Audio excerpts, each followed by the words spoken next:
Are you the quantum mechanics? Yes, we are the Quantum Mechanics, the paranormal podcast for the believers, the doubters, and everybody in between.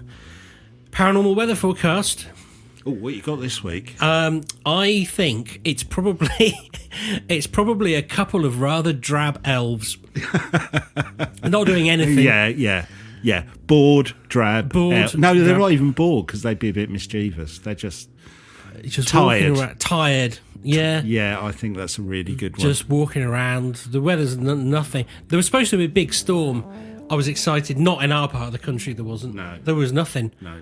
I honestly, I woke up this morning and I thought, the wind is really blowing quite strong. And I was sort of not as excited, but I was like, I better have a look outside. Here we go. Turns out our air purifier had just, it needed a new filter and was making a really loud noise. There you go.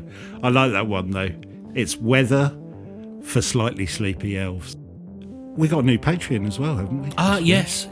It could be the Joe Jackson, but it's a Joe Jackson for sure. He's stepping out and joining the Quantum Mechanics on Patreon. Thank you so much for that. It's funny because me and Ben, whenever we get a new Patreon, we tend to kind of text each other, don't we?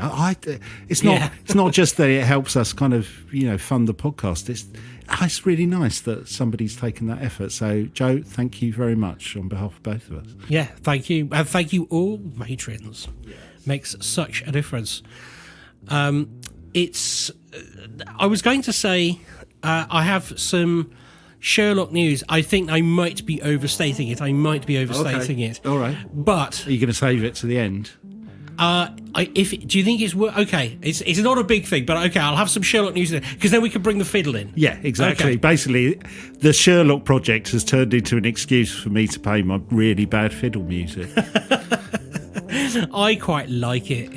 I think it adds to the ambience of the show. Indeed. Well, should we just get into today's episode? Because I'm not sure I can segue from that. Yeah, no, absolutely. Well, we've had. I was looking back and I just remembered over the last few weeks we've had Scottish UFOs, we've had Canadian hauntings, we've had the CIA holographic universe. It really has been a smorgasbord. What have you got? Well, I'm going to carry on that smorgasbord-ish, I can't even say it, smorgasbordish theme. That's not a word, but we can make it a word, but I'm going to try that. But I guess this episode came about because of a lost garlic press.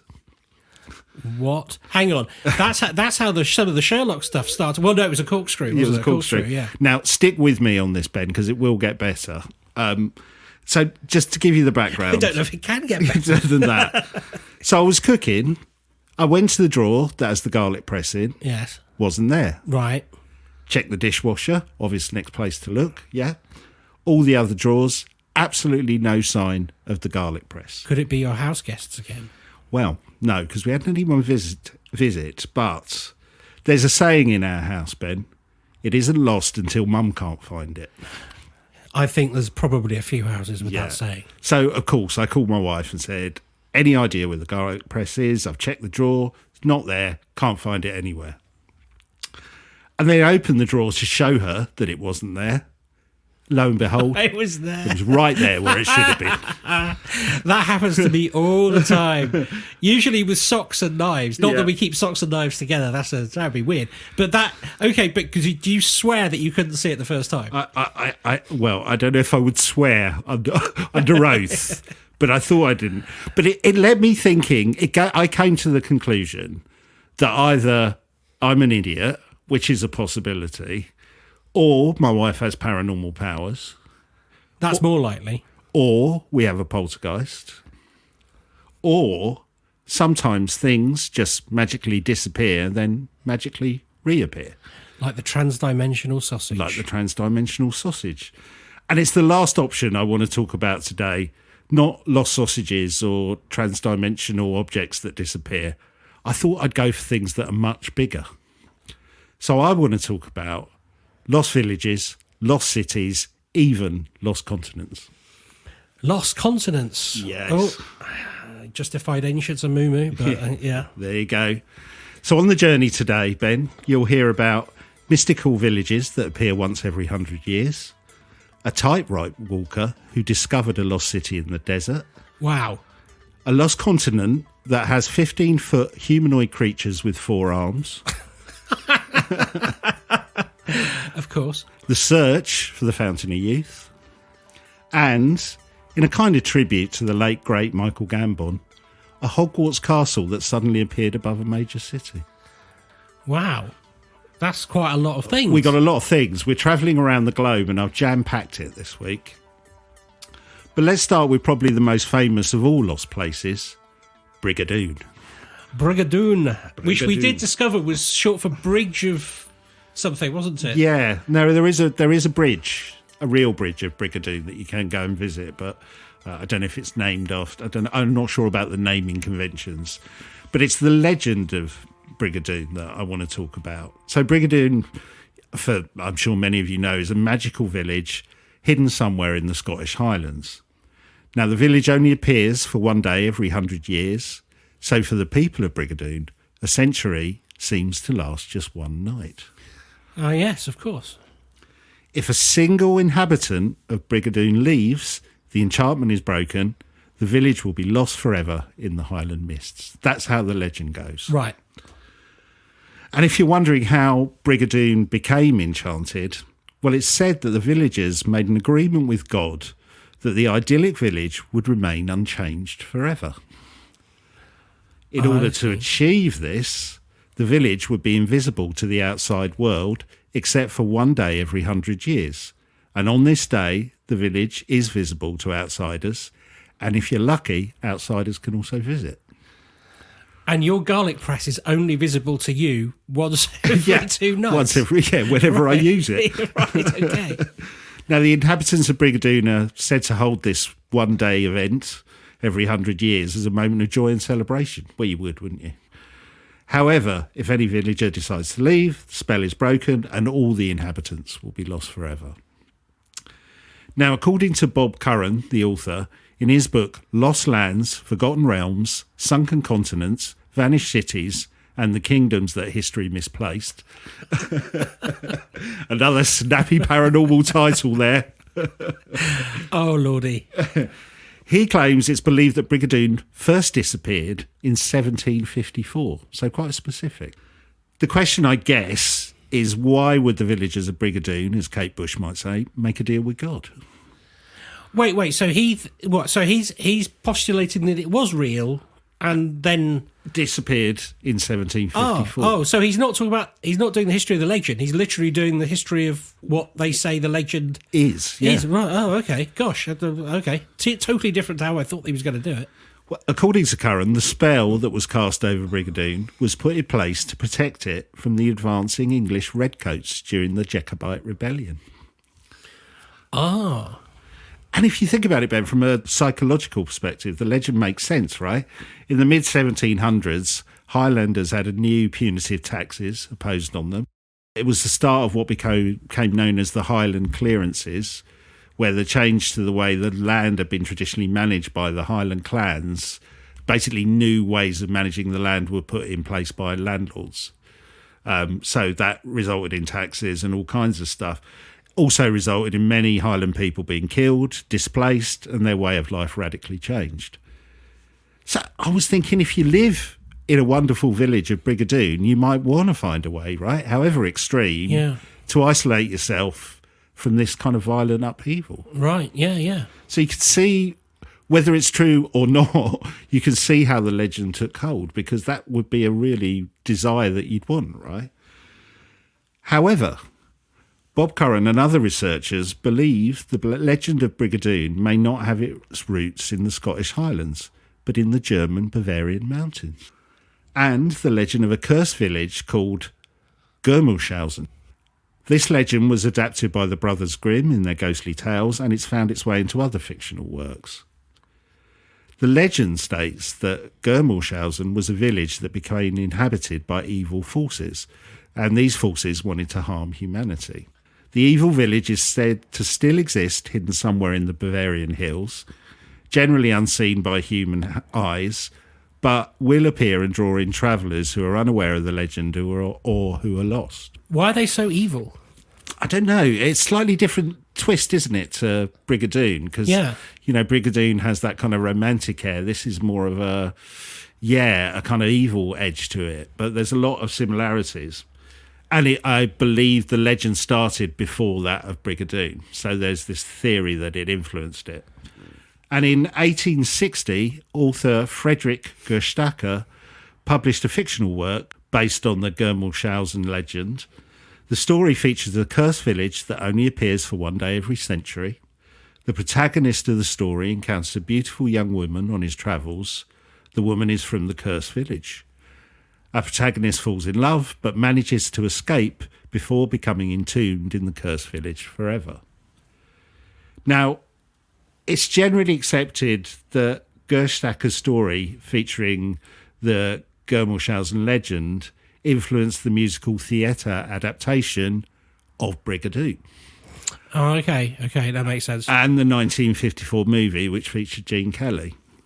So the plot of those Brigadoons, the musical, involves two American men holidaying in Scotland who come across a strange village. One of them falls in love with a woman from the village. So there's real similarities there. So I was thinking in many ways you could say that the mystical village of Brigadoon and Germelshausen are basically twin towns. I could almost picture the sign. Could you? Yeah, I can. Yeah. Brigadoon, twinned with Germelshausen. I wouldn't know how to paint it, though. No, or spell it. So potentially we've got this German legend feeding into the legend of Brigadoon in the 1700s. We then have the fictional adaptation of Germelshausen's legend in the 1800s feeding into the musical adaptations of Brigadoon in 1947 and 1954. Okay. However, I must point out the producers claimed they were totally unaware of the German story. Completely unaware? Yeah, of course they did. Yeah, if anyone's listening, we're completely unaware. But it's quite interesting. What I like about this, and not to take you off the target, there is certain elements of fairy lore here, which... go on. Well, just that sort of, that notion of... not necessarily glamorised, but that idea of if you leave... You can't go back. All that sort of thing. It seems it's quite similar-ish. And I just couldn't help thinking that you said there was a village full of evil people, and I was just remembering back to the episode when we were talking about Peter Pan and how he was like an evil fairy, and then Peter Pan turned good. I mean, it's a big analogy to draw. It's just where my brain went. But you're right. If these two stories did influence each other, I think it is interesting how they kind of took different paths. The German one is, this story of, from what I can gather, the fictional work that was based on the legend, the guy is almost enchanted or glamorized by a girl from the village and just manages to escape in time. Whereas in Brigadoon, it's more romanticized, where the guy leaves and realizes that his love is basically going to disappear in one day and has to go back quickly and find her and decide where he's going to be. Do you know what I mean? Mm-hmm. So I thought it was interesting from that point of view. I thought it was also interesting that it's a good example of how folklore and fiction often become confused and intertwined, which we've talked about on the podcast so before. Often, yeah. Now, I did do a bit of digging to see if I could find any real-life sightings or encounters of these two enchanted villages, but alas, no avail. Oh, no one's reported seeing Brigadoon. So there is a fair bit of, let's say, fan fiction out there, Ben, of, let's say, as there is, varying quality, which I guess makes sense given the concept of both the legend's premise mixed with this love story and romance and the kind of evil bit. So you can find stories of Brigadoon which are a bit creepypasta, but actually most of them admit that, hey, I've written this amazing story around Brigadoon, rather than saying I visited it or I saw it. Well, from villages that were lost in time, we're going to up our game, Ben, and look at the legend of a whole continent that disappeared. I don't think I've ever heard of a whole continent disappearing. Well, the name of this continent is Lemuria. Oh, okay. Yes. So I have heard the name, but I didn't know what it was. Well, what I love about this story, it isn't a legend that comes out of folklore. It was one born out of science. The idea of a lost continent called Lemuria began to gain traction in 1864. it was started in fairly innocuous ways with a paper published in the Quarterly Journal of Science titled The Mammals of Madagascar. That sounds... So it's pretty low, low interest, right? It's a big topic, though. Yeah, it is a big topic. All the mammals in Madagascar. Yeah. All of them. Okay. The paper was written by lawyer and zoologist Philip Lutley Sclattler. Sclattler observed that there were many more species of lemur in Madagascar than could be found in either India or Africa, coming to the conclusion that Madagascar was the animal's original homeland. Okay. Logical, right? Yeah. So that begged the question, how did the lemur travel from their island home to the mainland? His conclusion was that there must have been a large landmass which connected Madagascar to Africa, India and Western Australia.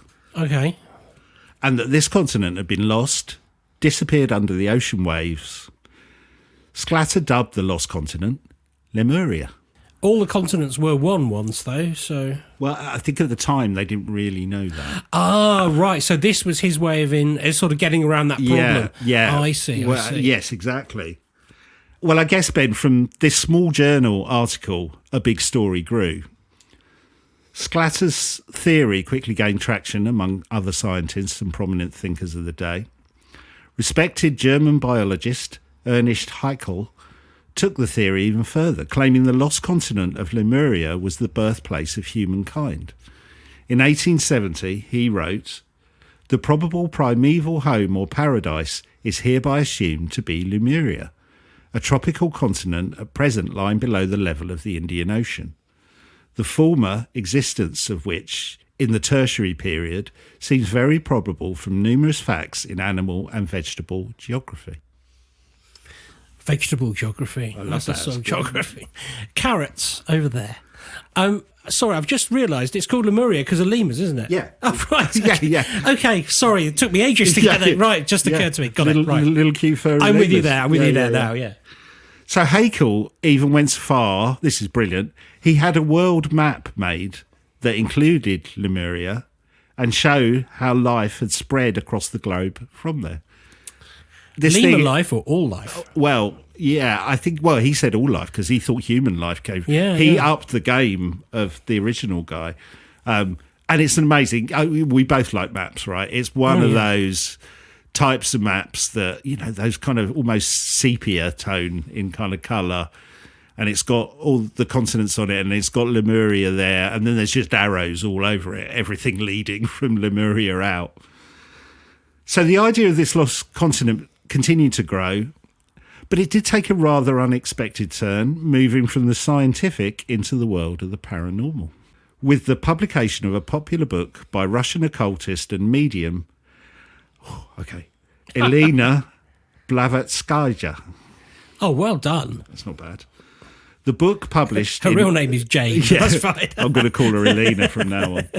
The book published in 1888 was titled The Secret Doctrine. In the book, it was claimed that there had been 15 ancient races on Earth, and Lemuria was the home of one of the 15. She described the Lemurian race as being 15-foot tall hermaphrodites who had 4 arms and lived alongside the dinosaurs. Hermaphrodites? Yeah. Well, how do they arrive at that conclusion? Well, there seems to be no basis of how, I think through her medium techniques. Oh, I see. She's channeling. Got it. Channeling. I don't think she found a fossil and went, oh my God, there's a 4-armed 15-foot hermaphrodite. I can see 4 hands. Is it 2 people?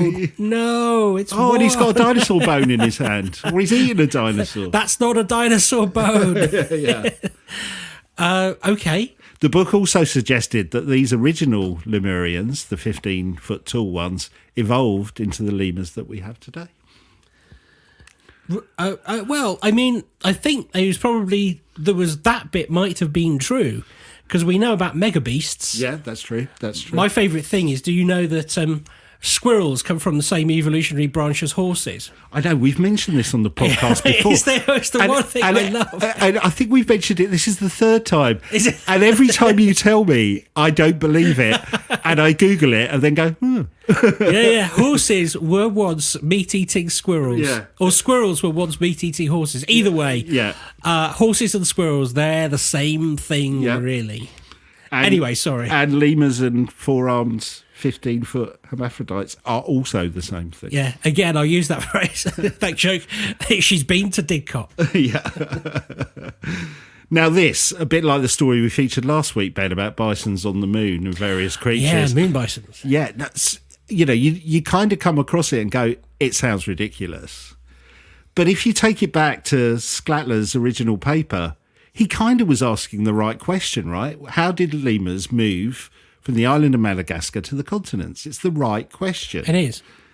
But I guess, as we were saying earlier, he didn't have the knowledge that we have today about plate movements and, the fact that the continents were all together. So he was just coming up with the wrong conclusion to his question, right? Or was he? Oh.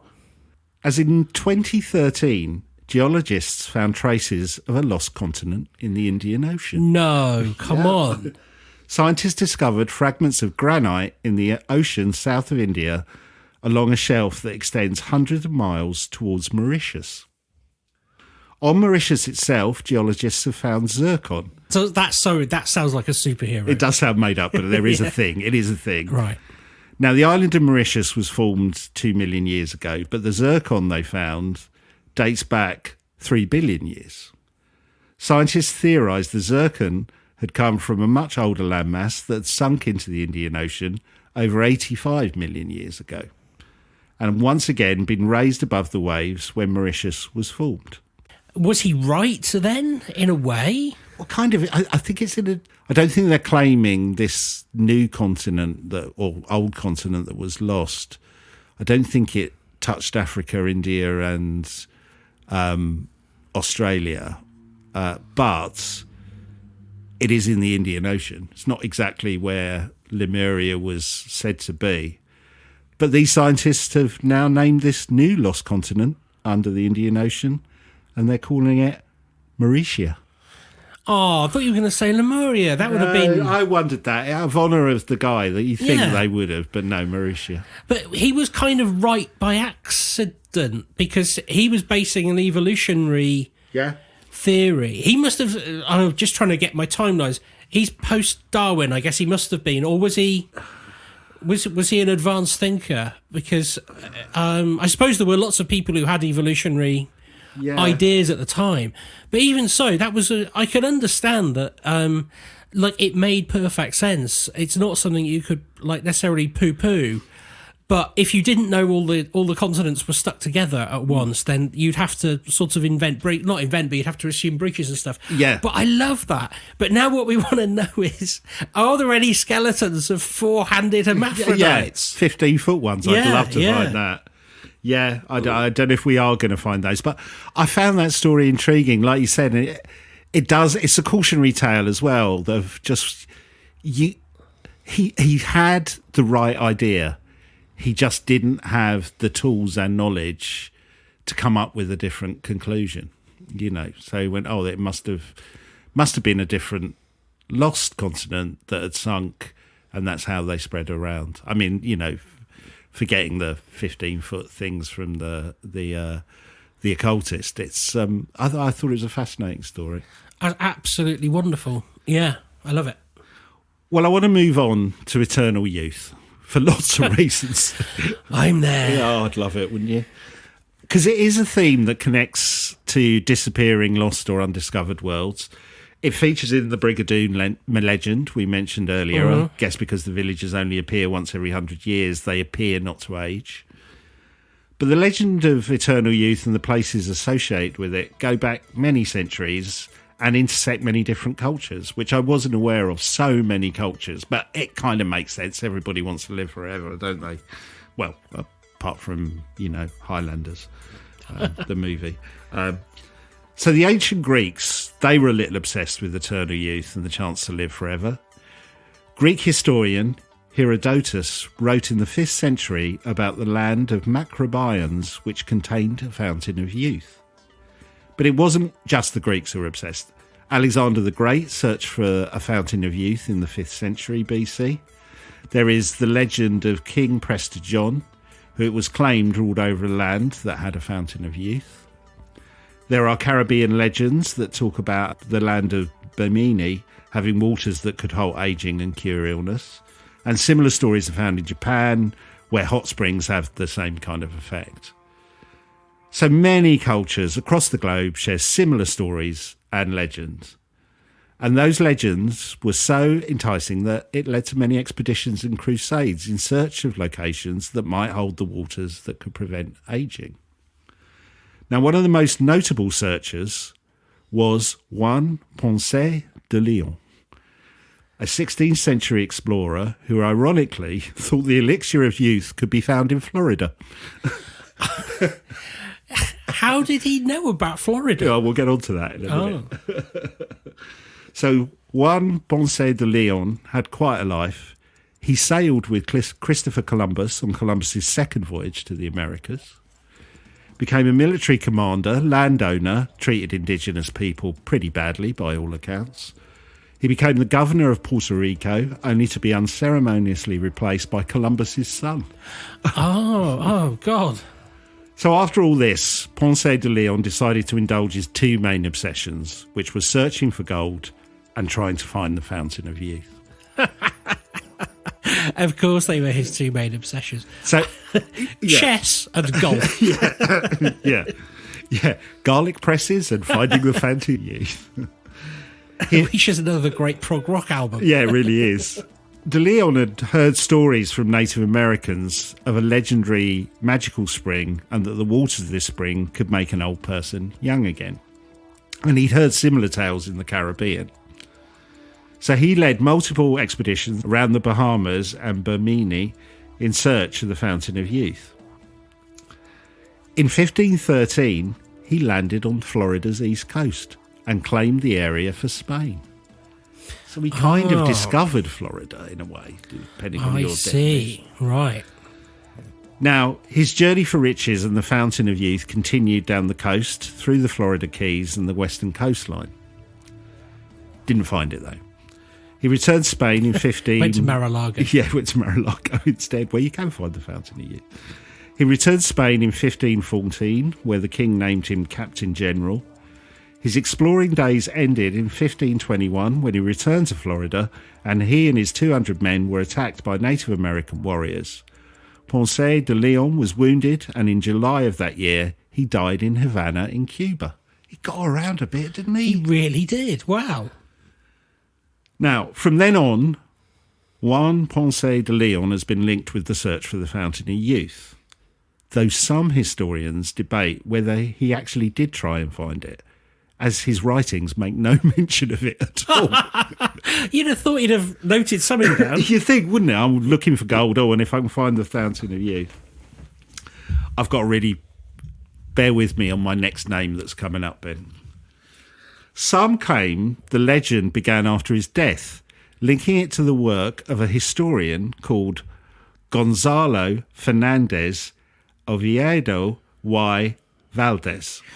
If I had a box with a little applause button, you get it. I'm not no native speaker, but that seemed pretty impressive. That was pretty good, wasn't it? Now, this historian wrote in 1535, so this is after Ponce de Leon had died.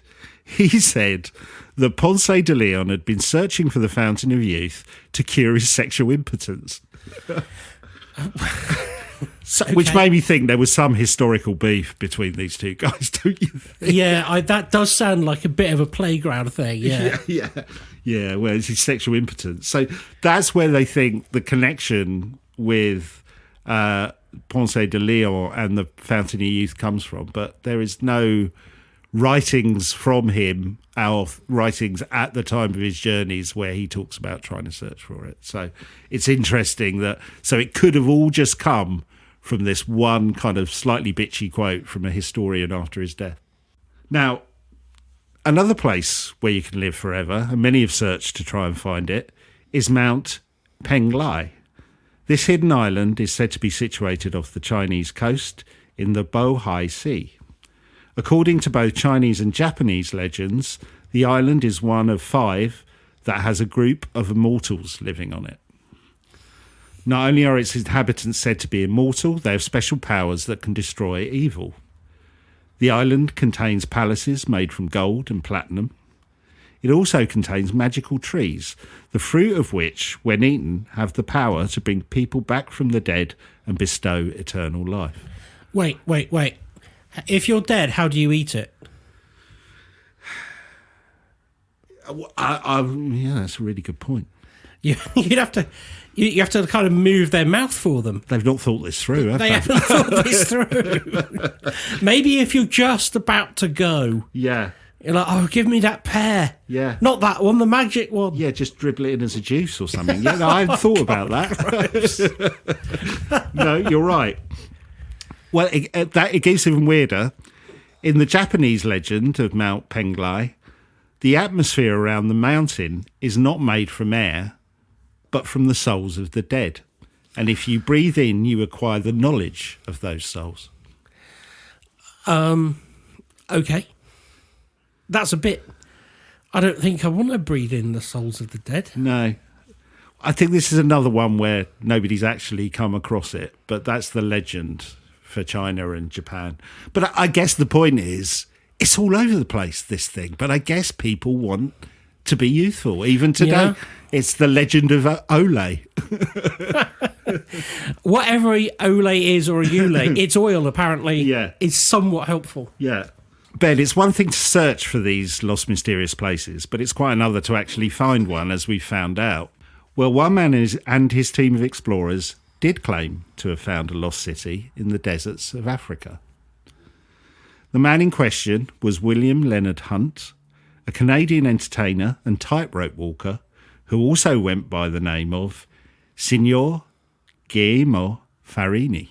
Yeah. Or the Great Farini. The Great Farini. That's better. The Great Farini had planned to be the first person to tightrope walk across Niagara Falls. But he... Yeah, dangerous, right? But he was beaten to it by the Great Blondin. I love the way... Which blondin are you? Are you the great one? No, I'm the mediocre blondin, and it's blighted me my entire life. Oh, wow. There seemed to be an enormous amount of people that were desperate to kill themselves at the Niagara Falls at some point. Yeah. Farini decided that if he wasn't going to be the first to tightrope across Niagara Falls, he was going to be the most spectacular. He made the crossing with a washing machine on his back. The first choice. Oh, Yeah. what? Did washing machines exist? It's like, I've seen pictures of it. It's this little kind of wooden, it's like a tumbler. Oh, okay. Like an old tumbling thing. At one point during the journey, he lowered himself down 100 foot to a boat below, stunning the spectators on the boat by taking a large drink from their glass of wine. Then he climbed back up the rope 100 feet to complete the walk. That is showing off somewhat. Oh, you got to admire his style, haven't That you? is big balls. Yeah. Okay, he's quite good. I'm liking it, don't you? Very, very much. But it's not this spectacular feat that Farini is most famous for. It's what he did afterwards. He decided he wanted to become an explorer and led an expedition in 1885 to a barely explored region of the Kalahari Desert in search of diamonds. He set out to explore this region, which was semi-arid region of the desert, an area that had not really been explored by Westerners. Farini had travelled to the Kalahari in search of diamonds, but claims to have come across something much bigger, an ancient lost city buried in the sand. In his journal, he described what he found. He described it as a city of colossal proportions, made from massive stones stacked on top of each other. The city laid out in an arc and resembled the Great Wall of China after an earthquake. Parts of the city were exposed, parts hidden under the sand. Digging away some of the sand exposed a pavement 6 metres wide with longer stones laid at right angles to the path. Intersecting the pavement at right angles was another pavement, making a type of cross. There were no inscriptions or markings to be found anywhere, and Farini estimated the ruins to be thousands of years old. I see. Right. Okay. So he's definitely thinking other civilization. Yeah. A long-lost advanced civilization. Right. Yeah. Yeah.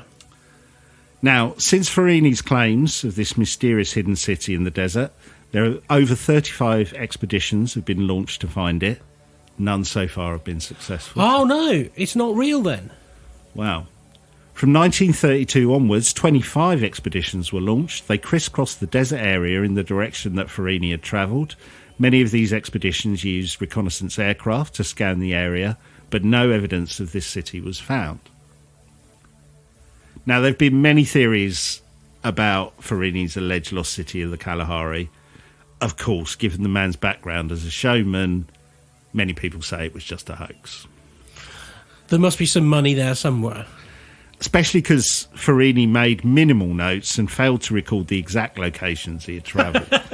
It's an amazing city. Where is it? It's like it's somewhere over here. Yeah. It'll be fine. It'll be somewhere over here. Oh, but I would, aircraft. I was thinking, of course, 1920s. Of course, there's aircraft. Yeah, but they saw nothing. They saw nothing. But this lack of note-taking has also led to another theory from Professor A.J. Clement, who researched the story in 1964. Working through Farini's poor notes, he concluded that Farini had wrongly believed that he had travelled deep into the heart of the Kalahari Desert. Well, actually, he hadn't gone to that part of it. He'd gone to a different part. They were looking in the wrong place. Oh, but so maybe he still had found something unusual. Well, Professor Clement retraced what he believed was Farini's true route and came across a set of monumental rocks, resembling the walls Farini had described. But Clement found that these rocks were a natural geological curiosity, a set of 180 million-year-old rocks made from dolerite, which can erode into blocks that resemble an artificially made structure. Oh, how disappointing. Yeah. So, the most likely explanation outside of the fantastical or a hoax is that Farini came across the rocks, mistook them for signs of an ancient civilization, and due to his poor note-taking, he got the location completely wrong. Oh, that is such a shame, because it's so tantalising. And he must have had some sway to have convinced that many people to go looking. Yeah, well, he did exhibitions, and there are some kind of really grainy photos, but they don't really tell you much. A couple of grainy photos. I'm not sure whether they were taken afterwards or represent. You'd never tell with the papers. But when he came back from the desert, he did hold a huge exhibition and talks about what he'd seen and what he'd discovered. However, there is a small twist in this tale. In 2016, the Travel Channel aired an episode of Expeditions Unknown, where during their visit to the Kalahari, the show's host, Josh Gates, found man-made walls and rock paintings that matched Farini's description of the lost city. Oh, my goodness. So they didn't find the city themselves, but they found kind of artwork, effectively, that were like, wow, this is kind of how he described it. Well, how unusual. Yeah. I wonder whether he was conflating two areas, or... I guess you could say maybe he saw the artwork and made the thing up. Yeah. You can't rule that out, but I guess if you go with the story, the implication could be that he did find this place, it got lost back to the desert. Yeah. And then when they found these ancient paintings, it's like, hold on, this is what he described. That is just wonderful. Because I was thinking that it's completely different but the same. Somebody thought that they had uncovered some ruins in the desert, but it turns out it was the set of, I think it was Antony and Cleopatra that was filmed really? In like the 30s, but it was such a magnificent set. They didn't take it away, they just left it. And the sand came over. Now, this is a terrible story, because I can't remember what the name of the film is, where it was, and what happened. But I do remember what happened. What happened was they found a film set, thought they discovered a lost civilization, but they'd actually discovered a Hollywood film set. But I was hoping that you were going to come across and actually, as it turned out, it was for a play or something. Yeah. I like that though. I like that story. It reminds me of there's that. I don't know if the story's apocryphal or not, but when Cecil B. DeMille was filming one of his big blockbusters, I think in the desert somewhere, don't know which one, there was a young filmmaker who'd basically turned up on set with his camera and said, I'd really love to work with you. I really love to work with you. And Cecil B. DeMille was just fobbing him off, get him away from me. And he kept coming up. And one of the final scenes was they were going to blow up this big kind of city in the desert or wherever it was. And to get rid of this young kid with his camera, he said, see that big hill up there? Go stand up there and just film, So he just got rid of him.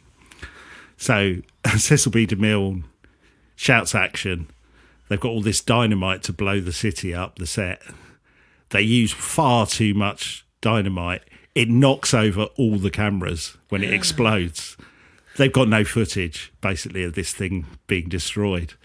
And he's like, Cecil B. DeMille's got his head in his hands going, oh my God. And then he remembers the young kid on top of the mountain or the hill. Apparently runs up there and goes, did you get it? And the kid apparently said, whenever you're ready, Mr. DeMille. No, come on, no. That can't be true, but I love that story. That is such a good punchline. Whenever you're ready. Oh, so do you remember what happened with the film? Did they have to do it again? I don't know. That's all I know of the story. I'm pretty sure that can't be true, but it's a wonderful tale. That is a brilliant tale. Mm. Oh, I love that. Yeah. So, Ben, I can see why these legends took hold and gained credibility in the 1700s, 1800s and early 1900s. And maybe it's a bit of a shame that these type of stories in the 21st century couldn't really gain traction because, we travel around the world. We have technology like GPS, cameras on all the time, the internet, and it all seems too fantastical to be real, right? Well, that last one would have been found out by Google Earth. Yeah, exactly. So I thought, well, this search of lost places, it's over. Which brings me to my final story, when over a period of 6 months in 2015 and 2016, a giant city seemed to suddenly appear in the clouds above two separate locations in China. And their appearances were captured on video. I might have seen a YouTube video of this. Yes, we will put links to the videos on our Facebook page. If you go to @TQM Podcast or search the Quantum Mechanics Paranormal Podcast, or you could just Google cloud cities in China or something like that. Mirage cities, cloud cities, something like that. So in the videos, this huge city of high-rise buildings just seems to be floating above the main city below. To me, it doesn't look like cloud pareidolia. The buildings, okay, they're cloudy, but they're really clearly defined. In a news story from the Huffington Post at the time, Lee Spiegel wrote, for the second time in 5 months, on March 18th, 2016, a group of hovering buildings were reportedly seen and videotaped. Theories about what it could be range from a peek into a parallel universe, to a portal to a hologram deliberately put into the sky, to an alien invasion, or a mirage known as a Fata Morgana. That's what I was trying to remember. Yes, Fata Morgana, yes. Now, when you see both videos, you can see why the immediate thoughts went to the mirage effect known as a Fata Morgana. We've talked about the Fata Morgana before on the podcast. It's a rare light phenomena. Typically, you see it when boats seem to be floating above the sea. There's quite a lot of Yeah, that's it. Yeah. And certainly at the time of the first video, mainstream outlets like CNN came to the conclusion it was likely this type of mirage. However, this theory was questioned by filmmaker Alan Melik-Jajanian, who debunks viral online videos. He said, Fata Morgana is an extremely shimmery multi-layered type of mirage that occurs in rare atmospheric conditions. They can make distant boats seem to hover above the ocean surface, but they can't make a futuristic metropolis manifest out of nowhere. All mirages, including Fata Morgana, can only appear very close to the horizon line. No mirage can extend thousands of feet up. Yeah, I mean, it did always seem unusual, but he's saying not possible. Not possible. In fact, he kind of calls out many of the news outlets for just lazy journalism. You know, because I saw clips like on CNN and other places, you know, the weather expert comes on and explains how, Fata Morgana works. And he's basically saying, no, can't be done like that. Yeah, I'm looking at pictures of it on my phone. It doesn't look as if... Yeah, now you've said that, it does feel like it would be difficult to imagine. Well, he goes on to conclude that, in his opinion, both video clips were hoaxes. And part of the reason for that, he said, firstly, the Mirage cities were reported to have been seen by millions of people, yet only 2 known videos exist. Good point.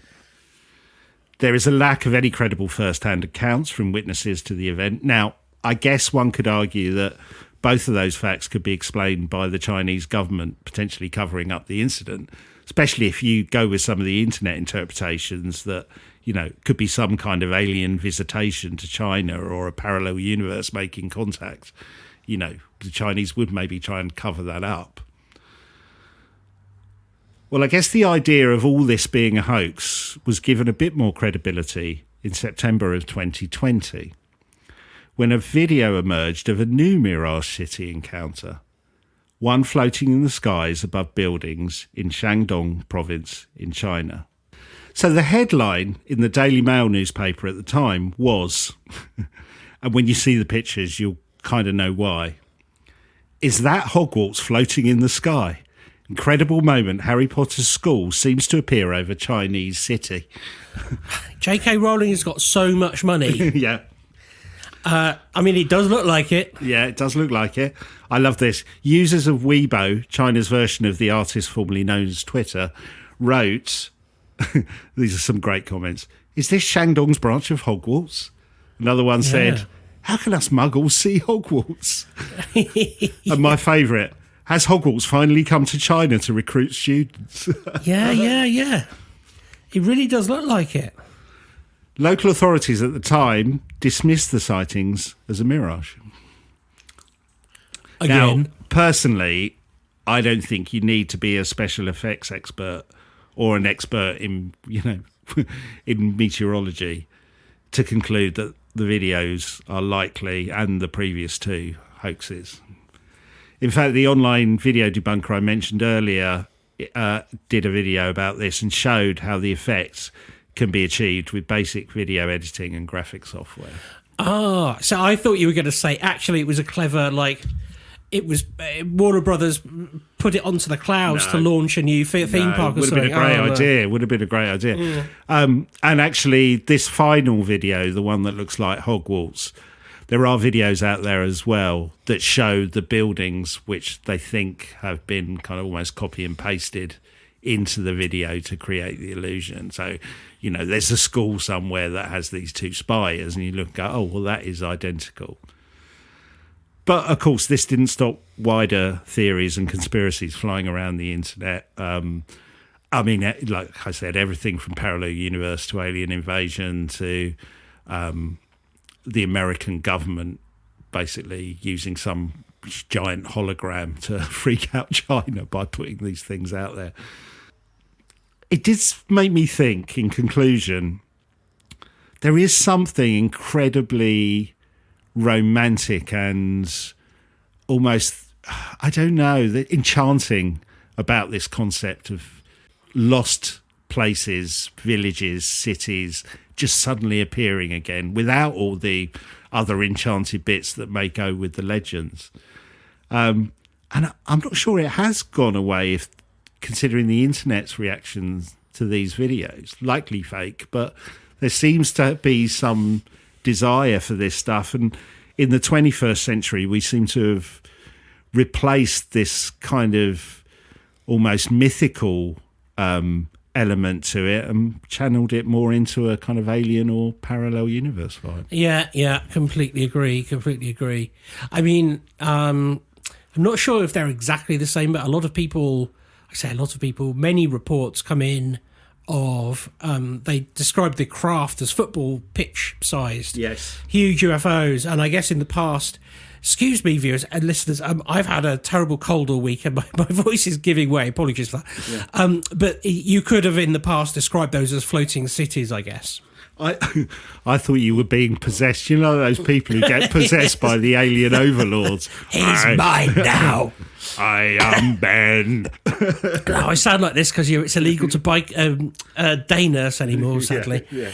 So yeah, I can see how the times change. But again, go back to fairies, goblins, aliens, small greys. Yeah. They sort of have similar themes. Yeah, well, I guess in that sense you could reverse engineer some of the legendary stories of Brigadoon, and you probably could make it was an alien spaceship argument. I guess. Yeah, you could. Yeah. I mean, the Brigadoon thing as well, though, it's such a great tourist thing. It kind of goes down there with Loch Ness and that sort of thing. But and there was a new Loch Ness photo that I saw the other week. I don't know if you saw that. I did. Yeah, it looks like a log. Yeah, it looks like a log, and interesting execution of it though, because the person who took it basically claimed they were kind of worried about the attention and embarrassment it might cause, so they've just hung on to the picture for years. So interestingly, well, that was at the time because there was a new hunt. Yes. For Nessie. Yeah. And there was a signature returned, as in he didn't sign something, but I mean there was a radar signature. There you go. He signed. There you go. Leave me alone. What's your name? There was a sonar or I guess it's sonar signature of something unusual, but I think the explanation for why we haven't seen that is that the recorders weren't on or something. Right. So no new bloody evidence. Cecil B. DeMille again. Yeah. But that I really love that. Things that appear and disappear.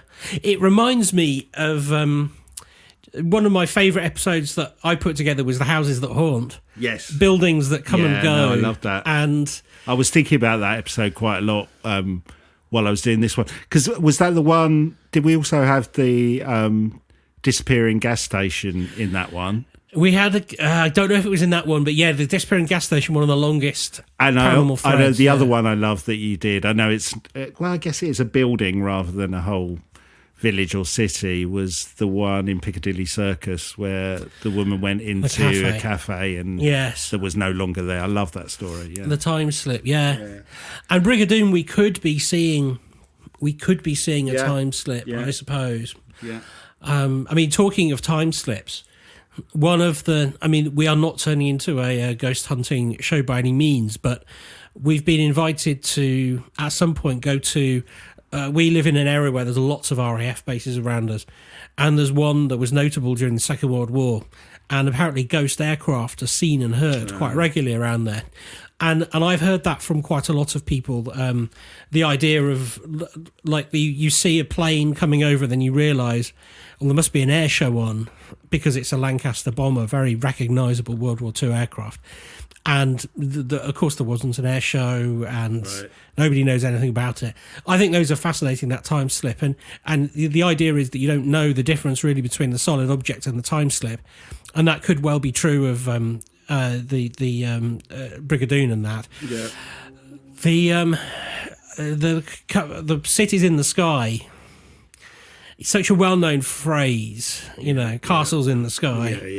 Hitchhiker's Guide to the Galaxy had the airborne party. If you remember that sort of thing. Avatar has something like that. There's those kind of rock-shaped cities that I don't know if they float above the sky, but they look like they do. They've got a thin bottom bit to them. So, there is something. I think that's the point, really. That there's something about the concept and the imagery which is just so enchanting and appealing that it's it would be sad to have a world where these stories didn't exist, really. Yeah, I agree. But I think Lemuria is equally as an enchanting idea, but particularly having a land named after lemurs. Yeah. I mean, I do love lemurs. Well, I love the fact that, that didn't come from some kind of folklore or legend. That came from a scientific paper. Yeah. And then recently, to sort of go with that theme, we've had the uncovering of what appears to be a wooden structure from years before. So it's a pre-Iron Age wooden structure from a time when we didn't think people were building structures. They thought we were nomadic. Right. I don't know if you saw that, but I didn't see that, no. It's quite extraordinary. I can't remember how old it is because, again, it's off the top of my head. I didn't make any notes on it, but I saw it in the papers. So it looks like they said it was either from a building or a ledge of some sort. Right. So we were, as humans, presumably it was humans, they were saying we were building this stuff, but we wouldn't have just been Homo sapiens as we are now. I'm going to get my terms wrong. I'm just going to say it was other species of human-like things around who were building it. So it's not just exclusively us. So hey, why didn't another civilization build a castle or a city in the desert? Or a city in the desert. Yeah. It's very, very alluring. Yeah. Or lemuring. Lemuring. Yeah. And it doesn't just always have to be aliens. Yeah. I've been all the time since you've mentioned it. There's that one with that's often on Ancient Aliens with the very tightly interlinked rocks, right? Which is used as an example of advanced engineering in a forgotten time. And all of you listening will be kicking me now because you all know what it's called, and I can't remember. But you know the one I mean. So there's loads of stuff like that. But I love that. Thank you. I will look at lemurs with a new added sense. There's a place near us, Cotswold Safari Park, if you live in this part of the world, where you can walk into the lemur cage and walk between them, and they'll jump over you and sometimes land on your shoulder. And they're not mean at all. They're really nice. They're very cool. I love lemurs. Yeah. You could really freak out the zookeeper and say, I know where they came from. They were once 15-foot creatures with 4 arms. I thought you were going to say you could really creep out the zookeeper by dyeing your dog grey and painting white rings on its tail and walk it out on a lead. Well, you could do that as well if you wanted. If you want. Yeah. Did you? So you had a little bit of Sherlockness for us. I did. Well, my bit of Sherlockness was that. Wait. Oh, the music. Cue the music.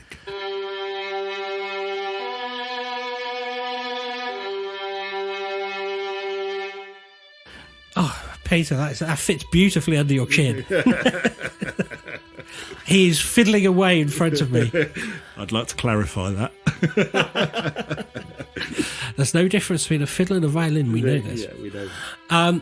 So, anybody that knows me will know I had some sad news about my dog last year, and it's finally time to welcome a new dog into our family. And we've been doing a lot of research. And one person, we found him now, but somebody who I was in discussion with about a puppy. We were just talking about where they'd come from and the adults, the mum and dad and stuff. And the dad was called Sherlock. Oh, really? Yeah. That is weird. Yeah, which is a good name for a dog, actually. Yeah. But she said she called him Sherlock because she said wherever she hid anything, he would go and find it. Oh, really? That's brilliant. So he became known as Sherlock as a puppy. Oh, brilliant. And yeah, so I nearly bought Sherlock's son. Nearly. Well, there's something there. That's pretty good. I think that's a good one. Yeah, thank you. That's almost a sighting. Yeah, it is. And for anyone concerned, I'm a big dog lover. I do rescue dogs as well. Please don't come at me thinking I'm just going out buying puppy farm dogs. That is absolutely not what's happening. Yeah. Cool. All right. Well, look. Thank you for listening. If you enjoyed that, please, wherever you get us, like, subscribe, leave a review. We love that. If you really liked it, you can always check us out at patreon.com/TQM pod. Please do that. And just keep those reviews going. You know who you are. You're one of our lovely patrons. I couldn't see your review immediately because we're Britain and you're America, but I can see it using my little tool that I've got. What an amazing review. Thank you. You know that scene in Wayne's World where they meet Alice Cooper? Yeah. Like right back at you. Thank you so much. It means the absolute world. I showed it to my partner and all of my close friends with a little tear in my eye. It's very kind. Yes, very good. Okay, we'll see you next week on the Quantum Mechanics. Take care. See you then. Bye.